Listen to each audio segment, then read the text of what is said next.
Olá, você acompanha a partir de agora os trabalhos das TVs legislativas de norte a sul do país. São informações e reportagens especiais produzidas no Congresso Nacional, nas Assembleias Estaduais e nas câmaras municipais. Começa agora o Parlamento Brasil.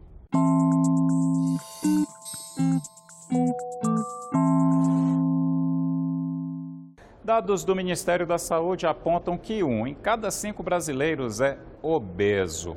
E olha só, mais da metade da população já está acima do peso recomendado pela Organização Mundial da Saúde. Mesmo com os gordinhos se tornando cada vez mais numerosos, eles ainda sofrem com a gordofobia. Veja na reportagem da TV Assembleia da Bahia. Desde pequena, Nayana convive com sobrepeso. Por conta da herança genética herdada do pai, tentou de tudo para emagrecer. De dietas de alta restrição calórica a cintas abdominais. Ela relata que foram anos de sofrimento e apelidos pejorativos. No meu caso, eu tive muito privilégio de ter um grupo de amigos que me abraçava, porque enquanto existiam aquelas pessoas que efetivamente não eram meus amigos, né, que me chamavam de coisas tipo baleia ou gorda no intuito negativo, porque eu acho que gordo não é palavrão, eu acho que depende da intenção que a pessoa dá à palavra. E aí eu me sentia mal, só que esses meus amigos me blindavam. Então, eles sempre, essa rede de apoio, ela é muito importante, né? As pessoas que te blindam, que estão por perto, as pessoas que não são tóxicas, que te entendem, que gostam de você do jeito que você é. Então, isso me ajudou muito, mas, obviamente, eu sempre sofri muito. Há 5 anos, ela decidiu se assumir gorda. Foi quando começou a escrever um projeto de uma revista voltada para mulheres acima do peso, a primeira para este tipo de público no Brasil. Percebi que estava tudo bem eu ser do jeito que eu era e que a minha saúde, a minha vida, o que eu faço ou deixo de fazer, efetivamente só importa a mim, sabe? E aí, nesse processo de autoaceitação, de entendimento, eu comecei a procurar referências e não achava muitas. E aí foi que eu criei a minha própria revista, porque eu não tinha onde que eu iria me espelhar. As revistas toda Tim, Capricho, essas todas, não me representavam. Em Salvador, um grupo de mulheres gordas, fundado em 2016 e com filiais no país, realiza mensalmente encontros para discutir questões de estética, acessibilidade e emprego, já que muitas são excluídas por conta do peso. O movimento Vai Ter Gorda, ele completou 3 anos agora em janeiro e surgiu através da viralização de uma foto minha de biquíni na praia. A gente pensou, né, em expandir. E não é só ter gorda na praia, né? Tem gorda em todos os espaços e a gente vem fazendo ações de empoderamento dessas mulheres em outros espaços, onde essas mulheres possam ser protagonistas de suas dores, de suas demandas, para estar mobilizando a sociedade, o poder público, para ter consciência sobre essas necessidades dessas mulheres. A gente nunca teve uma representatividade, um lugar de fala. E hoje a gente está buscando isso, está se aprimorando no sentido de estar estudando mais, crescendo e estar absorvendo as demandas dessas mulheres. A gente não faz apologia à gordura, é importante enfatizar e desassociar a mulher gorda à mulher doente.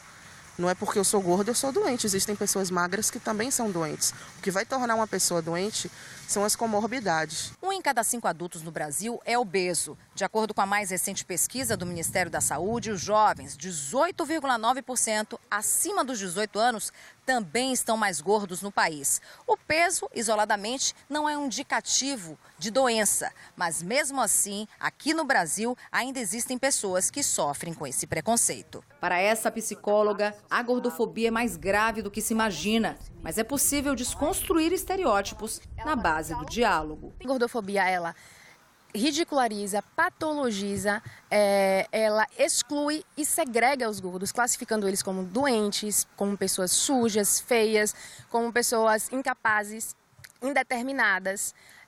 E a partir dessa estigmatização, a pessoa que sofre gordofobia, ela não só se vê inadequada fisicamente, como ela sente insatisfação, aversão ao corpo, vergonha, culpa, até porque a ideia que se vende e que se passa, não só historicamente, não só pela medicina, mas também pelas mídias que enfatizam isso o tempo todo, é que a responsabilidade é justamente da pessoa. Então, cabe a ela não aceitar tal condição e se encaixar na forma do corpo padrão. E isso acaba trazendo adoecimentos psicológicos. O ideal é trabalhar o individual. É você trabalhar o processo da reconciliação com o seu corpo, o processo da autoaceitação, ampliando a consciência de si, porque aí você se fortalece emocionalmente para lidar com determinadas situações. Maria, que nunca foi gorda e adquiriu quilos a mais por conta de medicamentos, afirma que hoje se sente até mais bonita e tem sido muito mais paquerada pelos homens. Eu me senti até mais bonita. Inclusive, quando eu era magra, eu tinha vergonha de ir à praia de biquíni, eu ficava me cobrindo e tudo. E depois que eu passei a engordar, e principalmente depois que eu passei a fazer parte do movimento Vai Ter Gorda, eu encontrei os meus pares. E eu chego na praia agora e tiro a roupa, fico de biquíni numa boa.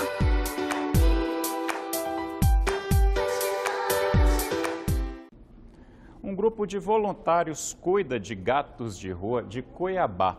Eles criaram o projeto Lunar e acolhem, tratam da saúde e castram os bichanos. E mesmo assim, enfrentam muitas dificuldades. Confira na matéria da TV Assembleia do Mato Grosso. O projeto Lunar nasceu com o objetivo de amparar gatos abandonados. Só na UFMT são vários deles. Além de alimentá-los, os voluntários também fazem campanhas para a castração dos felinos. Nós que sensibilizamos com a causa, víamos que os animais são abandonados aqui, são envenenados, são maltratados e eles precisavam de um cuidado. Então, por isso a gente começou a juntar todas as pessoas que se preocupam com a causa, né, e se sensibilizavam com isso para poder lutar a favor desses animais. Atualmente, o consumo mensal é de 80 quilos de ração. Somando isso aos valores das castrações, foi necessário arrumar outra fonte de renda. Aí surgiu a ideia de criar uma campanha para recolher frascos vazios de desodorante. Primeiramente pela questão ambiental, né, uma preocupação que nós temos, porque a pessoa descartaria após o uso no lixo. Então, para nós é um produto que tem um valor. E esse valor nós revertemos para efetuar o pagamento das castrações dos animais, dos gatos que vivem aqui na UFMT.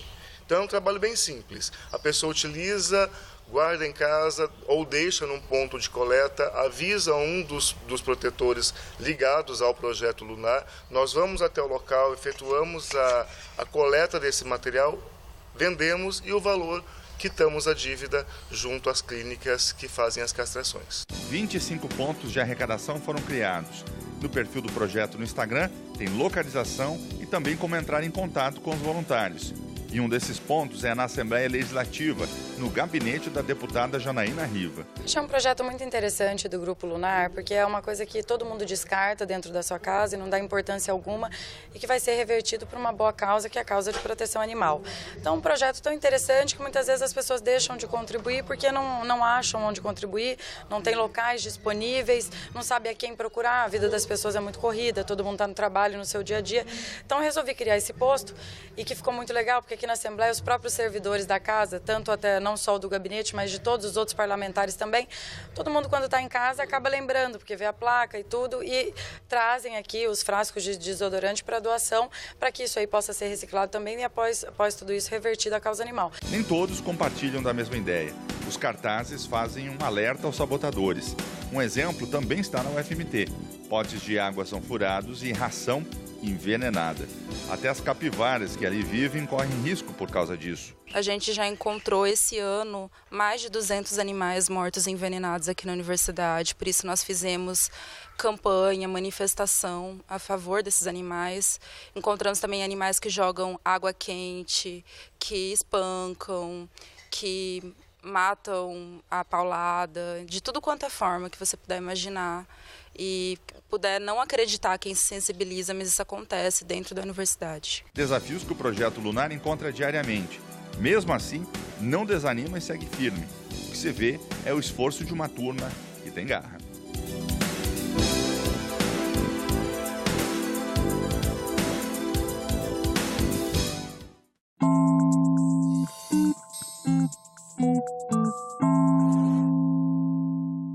É comum que grupos de pressão a favor dos mais diversos assuntos sejam recebidos por parlamentares para defender seus interesses.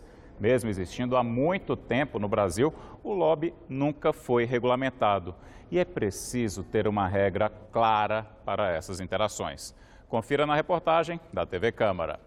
O lobby é a atividade em que representantes de determinados interesses da sociedade exercem pressão sobre legisladores ou governantes para defender seus pontos de vista ou até seus projetos.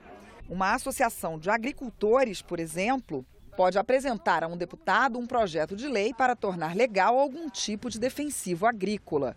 O lobby já é regulamentado há anos em países como Estados Unidos, Inglaterra, França e México. Aqui, ele é exercido, mas sem que os lobistas sejam identificados como tais. Para se ter uma ideia do quanto o lobby é um tema espinhoso, o primeiro projeto de lei sobre o assunto foi apresentado em 1990 pelo então senador Marco Maciel.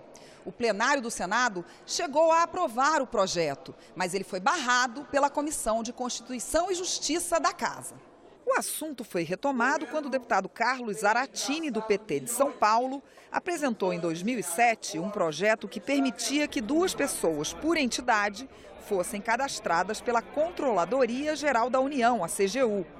A então deputada Cristiane Brasil, que virou relatora, apresentou um texto substitutivo bem diferente. E é ele que deverá ser votado no plenário. Os pontos principais são: garante a todos o direito de defender interesses, mesmo associações pequenas, o chamado princípio da isonomia de acesso. Torna não obrigatório o cadastro das organizações de relações institucionais e governamentais, as chamadas RIGs, o nome dado aos lobistas. Estabelece a quarentena de 4 anos para que ex-chefes do Poder Executivo, do Presidente da República aos prefeitos, trabalhem como RIGs. Exclui da atividade de relações institucionais quem faz representação comercial, ou seja, compra e venda. O vice-presidente da Associação Brasileira de Relações Institucionais e Governamentais não considera um problema o fato de o credenciamento poder ser dado a tantas entidades de acordo com o novo texto. O texto que a gente tem hoje é um texto moderno, é um texto que permite a todos o exercício da atividade, aqueles que queiram se cadastrar vão se cadastrar no Congresso Nacional para exercer essa atividade e ele de forma alguma impede o exercício da atividade. Muito importante ressaltar também que esse projeto não obriga para exercer a atividade ser filiado a nenhuma associação ou entidade de classe. Ou seja, então de forma alguma o projeto que está aí, o texto que está para ser votado, veda ou proíbe o exercício da atividade, seja por quem quer que seja. Então é um projeto muito inclusivo. O deputado Paulo Teixeira, do PT de São Paulo, acha que a regulamentação trará mais transparência a uma atividade que já é exercida. Na medida que você regulamenta o lobby, você vai igualmente regulamentar e a sociedade vai saber quem é a pessoa que está influenciando as decisões.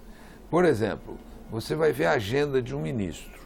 Você vai saber se ele recebeu um lobista ou não. Você vai poder saber qual o assunto que foi tratado. Já o líder do PSOL na Câmara entende que a regulamentação do lobby pode deixar os movimentos sociais mais à margem das decisões. Nós entendemos que os grupos de pressão que são feitos aqui, assim como no modelo americano, são lobbies de grupos econômicos fortes. Isso aí é que caracteriza e tem caracterizado o lobby. Se você tiver a pressão social de baixo para cima, sindical, popular, etc., movimentos sociais, não precisa chamar de lobby, nem deve. Então, nós não podemos adquirir uma tradição que é a do poder econômico, que entra nessa casa, inclusive, de terno e gravata a qualquer momento, enquanto os movimentos sociais são colocados fora. Quem defende a regulamentação entende que os direitos sociais já estão garantidos na Constituição e, por isso, são diferentes dos interesses específicos defendidos pelos lobistas. Em uma audiência pública sobre saúde indígena na Comissão de Direitos Humanos do Senado, lideranças pediram apoio parlamentar para a defesa dos direitos indígenas e a demarcação de territórios. Veja como foi o debate na reportagem da TV Senado. Tratar da saúde de indígenas não é fácil. Primeiro, porque o Brasil é imenso. Requer barcos, helicópteros, dias de caminhada para chegar às aldeias. Segundo, porque são 305 povos e eles não são todos iguais. Têm costumes e tradições distintos. Além disso, falam 274 línguas diferentes. Muitos não falam nem português, o que requer profissionais especializados. A questão de que as concepções de corpo, do que é saúde, né, e de que são recursos e como que deve se operar e tratar a doença é diferente para esses grupos. Então, um diagnóstico de gravidez não é a mesma coisa, o que é um cuidado a um recém-nascido não é a mesma coisa, o efeito de uma alimentação entre os grupos de familiares tem uma implicação diferente. A SESAI é a Secretaria Especial para cuidar da saúde dos indígenas. Ela pertence ao Sistema Único de Saúde, o SUS, e é em nível federal. Mas o ministro da Saúde, Luiz Henrique Mandetta, estava pensando em transferir essa responsabilidade para os municípios, alegando problemas de corrupção. Os indígenas protestaram e lembraram que os municípios nem têm dinheiro suficiente, nem conhecimento específico. O Ministério voltou atrás. Municipalizar a saúde, nesse momento, para nós é declarar um genocídio, sabe? É um genocídio declarado, porque os municípios nem estão preparados e nem querem atender os povos indígenas. Acabar com a SESAI, porque tem corrupção, tem que acabar com o Ministério da Saúde e com outros ministérios no governo brasileiro. A municipalização não vai acontecer. Não está totalmente descartada essa ideia da municipalização. Do mesmo partido do presidente Bolsonaro, a senadora Soraya Tronic quis saber quanto o Brasil gasta por cada indígena em comparação com não indígenas. Essa conta per capita, ela não vai bater nunca, porque quando você faz isso, essa conta, você põe lá 1,4 por 1 milhão, dá R$ 1.400 por ano para cada índio. Vai dar R$ 114, R$ 120 por branco. Né? Então, se você falar, o índio custa 10 vezes mais do que isso, aí tem uma pergunta que fala, todos somos iguais, saúde única, SUS. Ok, mas para ser igual, nós precisamos, como eu falei no início, precisamos equilibrar essa questão das diferenças, das dificuldades que tem. A senadora Soraya perguntou sobre as denúncias de corrupção na área e levantou a questão da luta dos índios por terra, o que gerou protestos. Os povos indígenas hoje têm em torno de 13% do território nacional. A área, 13%. A área nossa agricultável e que é utilizada é de 7% segundo o mapa, né? O mapa.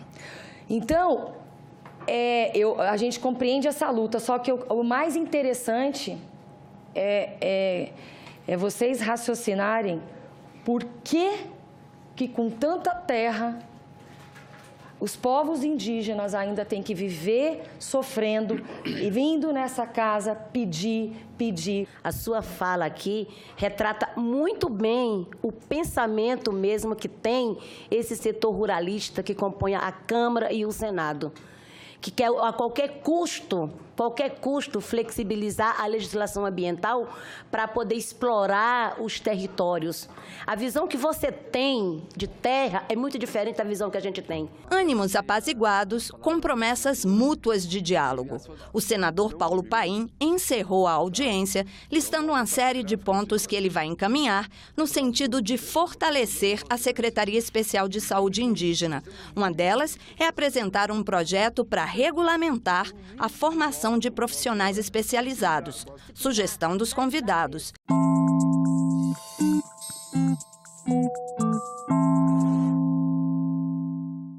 O Lar Torres de Melo, um centro que abriga idosos em Fortaleza, é o palco do quadro vitrine de hoje. É que os moradores de lá fizeram uma horta com plantas medicinais e passaram a produzir os próprios medicamentos fitoterápicos. Terapia para o corpo e também para a mente. Veja na reportagem da TV Assembleia do Ceará. O tratamento natural começa no plantio. Moradores do Lar Torres de Melo cuidam do horto medicinal da casa. Daqui sai a matéria-prima para combater os males físicos e emocionais. E aqui todo dia eu tomo esse chá da Espinheira Santa, através da farmácia Viva. E estou me sentindo bem. Eu andava enfaixado, hoje eu estou me sentindo mais leve, entendeu? Então, tudo que é de planta eu entendo. Tem um capim-santo que tem um chá, tem a cideira que tem um chá, tem a babosa que serve para remédio. Para Clóvis Holanda, o trabalho no horto é uma forma de ajudar a quem precisa. Eu me sinto muito bem, porque em participar eu estou ajudando alguém e ajudando a casa. Queremos diminuir o custo para a Farmácia Viva, tentamos vender as plantinhas. Aqui já foram produzidos 5.000 litros de sabão líquido de alecrim, utilizados para combater feridas na pele dos pacientes acamados. Também foram produzidos 16.000 litros de xarope, lambedor de chambar, malvarisco e jatobá, bem como chás para várias enfermidades. O horto medicinal e a farmácia Viva surgiram pela dificuldade do Lar Torres de Melo em adquirir medicamentos, que no passado chegavam a faltar na instituição. Há mais de 20 anos atrás, a Farmácia Viva foi criada porque, devido à dificuldade em se ter medicações para os idosos com diabetes e hipertensão. Então, a Farmácia Viva ela veio somar com a melhora na qualidade de vida dos idosos. Logo no início, a Farmácia Viva conseguiu reduzir 40% os custos com medicação. E a enfermeira, que literalmente chorava por não ter como pagar os medicamentos dos idosos, viu na Farmácia Viva uma fonte de qualidade de vida, diminuição dos custos com medicamento e com materiais que seriam produzidos aqui na própria instituição. Este ano, o Lar Torres de Melo firmou mais uma parceria com o Senar, Serviço Nacional de Aprendizagem Rural. O projeto Natureza e Saúde revitalizou o horto e orienta os idosos do lar sobre as propriedades medicinais das ervas. Tem um instrutor do Senar, que ele faz todo a consultoria das plantas e ele também traz os idosos para estarem trabalhando junto a ele para produzir essas mudas. Então, ele leva os idosos para mostrarem a função de cada planta, no que eles podem ajudar, para irrigar essas plantas, entendeu? Para fazerem as mudas, para confeccionar as mudas. Dona Maria Lúcia Araújo é prova da eficácia da Farmácia Viva na vida dos moradores do Lar Torres de Melo.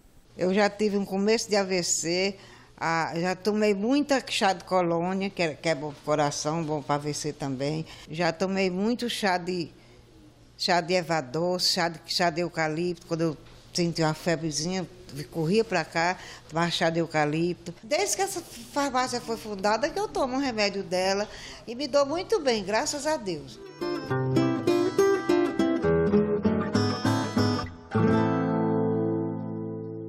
Ficamos por aqui. Você pode rever este ou outro programa no site da TV Senado, senado.leg.br/TV ou em nosso canal no YouTube. Muito obrigado pela companhia. Eu espero você no próximo Parlamento Brasil. Até lá!